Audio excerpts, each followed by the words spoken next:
अस्सलाम वालेकुम।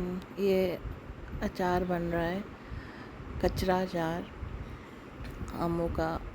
ये अब आप तरीका देख सकते हैं। इसमें नमक, हल्दी, लाल मिर्च, सूखा धनिया, साबित सौंफ, मेथरे, कलौंजी, लहसुन, लाल मिर्च, कुटी लाल मिर्च, ये सब सामान मसाले डालकर मिक्स कर लेना है अच्छे से और इसमें तेल डाल देना है सरसों का।